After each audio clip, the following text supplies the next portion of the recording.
The radio station that once ruled Melbourne's airwaves is celebrating its 100th anniversary. 3UZ was this city's first commercial radio station, and over the past century it's been home to the stars of entertainment and broadcasting. Tony Jones looks back on radio's golden years. Back in the day, there was no greater radio station in Melbourne than the Greater 3UZ.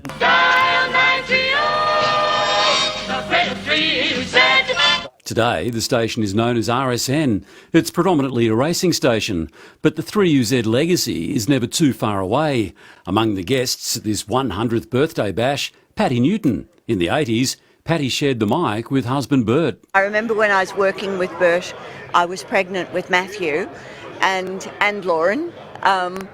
But it was wonderful days, and he loved every minute of it. Long before Bert Newton became Graham Kennedy's TV sidekick, Graham was part of a hugely popular on-air partnership with Nikki, the pair forming just one of 3UZ's golden eras.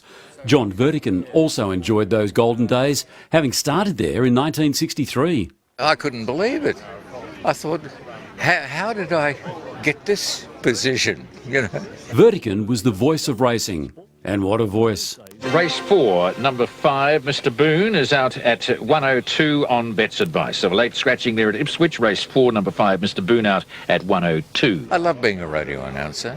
My son loves being a radio announcer, and his son loves... he's not a radio announcer, but he's in radio. In the 60s and 70s, 3UZ was the go-to destination for top 40 hits. A scintillating survey of selling sounds, user top 40, number 20 this Sunday, 13 last Sunday. Those fast-talking DJs included that man, Stan the Man Rofe. On the Greater 3UZ now. The Greater 3UZ. Marianne faithful that time with Summer Nights. Just 9:30 on your dial. There was also Professor Fun, Don Lunn, and Lap Lap, Alan Lappin. After 12 o'clock, here's local boy, made good, Merv Benton. 3UZ was unbeatable. It positioned itself as Melbourne through and through, whether it be outside broadcasts at major shopping centres or taking the shows out of Melbourne. Well, Doggy and I are on our way to Torquay along with the rest of the UZ team. We'll see you down there for the Mammoth Surf Carnival, all righty? Nowadays, racing is all the rage. Those breathless disc jockeys replaced by actual jockeys. And whether the station can stick around for another 100 years, well, you wouldn't bet against it. I've been to a couple of other stations too, but I won't name them because this is a 3UZ day. 100 years, fantastic. The Greater 3UZ. Tony Jones, 9 News.